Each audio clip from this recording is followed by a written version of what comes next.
नमस्कार। राजपूत चित्रकला शैली के अंतर्गत राजपूत चित्रकला में विभिन्न शैलियों का हम अध्ययन कर रहे हैं। आज हम बात करेंगे आमेर जयपुर शैली के बारे में। राजस्थान की चित्रकला शैलियों में आमेर और जयपुर शैली मुगल शैली से सर्वाधिक प्रभावित हुई। आमेर के महलों में अलंकरण और सजावट तथा बैराट के उद्यान भवन के भित्ति चित्रों की तकनीक मुगलों के अनुरूप है, परंतु चित्रों के विषय हिंदू धर्म पर आधारित है। राजा मानसिंह के समय के भित्ति चित्रों में बारहमासा, रागमाला तथा भागवत पुराण के दृश्यों को चित्रित किया गया है।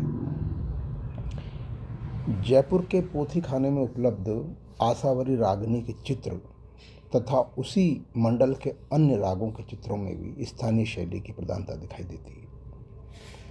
17वीं तथा 18वीं शताब्दी के चित्रों में कृष्ण लीला, गोवर्धन धारण, गोवर्धन पूजा, रागमाला, बारहमासा आदि के चित्र उल्लेखनीय हैं।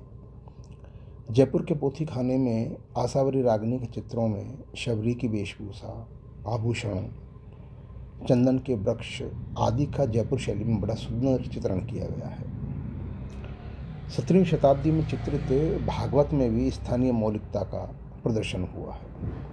18वीं शताब्दी में चित्रित भागवत में स्थानीय और मुगल शैली का अद्भुत समन्वय है। कृष्ण अर्जुन के एक चित्र में उनकी वेशभूषा मुगल है।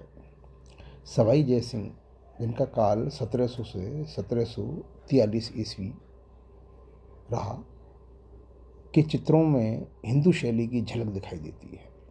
सवाई प्रताप सिंह के शासनकाल में जयपुर शैली की चित्रकला का सर्वाधिक विकास हुआ और उनके शासनकाल में दुर्गा पाठ, रामायण, भागवत पुराण, कृष्ण लीला आदि ग्रंथों का सुंदर चित्रों से अलंकृत किया गया है।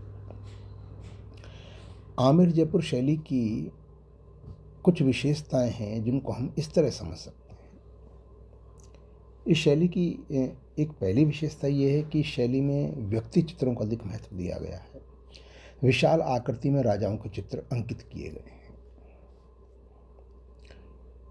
एक अन्य विशेषता यह है कि इस शैली में कृष्ण लीलाओं से संबंधित बहुसंख्यक चित्र बनाए गए, जिनमें गोवर्धन धारण और रासलीला के चित्र विशेष रूप से उल्लेखनीय हैं। एक अन्य विशेषता सवाई ईश्वरी सिंह के शासनकाल में शिकार के चित्र, प्रकृति के चित्र, हाथियों की लड़ाई के चित्र और राज की सवारियों के चित्र प्रमुख रूप से चित्रित किए गए। इसी तरह इस शैली में प्रकृति चित्रण में विशेष ध्यान दिया गया। प्रकृति के चित्रों में नदी, पहाड़ों, दूर दूर तक फैले मैदानों, जंगलों, पंक्तिबद्ध वृक्षों का सूक्ष्म अंकन किया गया। यह अंकन मुगल चित्र शैली का स्पष्ट प्रभाव प्रदर्शित करता है। कहीं कहीं प्रकृति के चित्र अपने अलंकरण में मेवाड़ शैली से प्रभावित दिखाई देते हैं। इसकी अन्य विशेषता में इस शैली में चित्रों का संयोजन अलंकारिक और संतुलित है। इन चित्रों में चेहरे एक समान परंतु भावपूर्ण और आकर्षक है। जयपुर शैली पर मुगल शैली का प्रभाव स्त्रियों की वेशभूषा, उनके आभूषण और चेहरों की बनावट आदि पर स्पष्ट रूप से दिखाई देता है। स्त्री के अधोवस्त्र में घेरदार घाघरा ऊपर से बांधा जाता है और उन्हें पायजामा तथा छोटी ओढ़नी पहनाई जाती है, जो मुगल परंपरा के अनुकूल है। स्त्रियों के कमर तक फैले हुए केश, बड़े बड़े नेत्र इस शैली की विशेषता है। जयपुर शैली में पुरुषों के गलमुच्छ, ऊंची पगड़ी, जामा में दुपट्टा धारण किए हुए उन्नत ग्रीवा और ताम्रवर्णीय रंग में सुदृढ़ कंधे चित्रित किए गए हैं। इस शैली में लाल, पीले, नीले, सफ़ेद और काले रंगों का प्रयोग किया गया है। इस शैली की अन्य विशेषताओं में इस शैली में अभिव्यक्त चेहरों की चिकनाहट और गौरवर्ण फारसी शैली के अनुकूल है।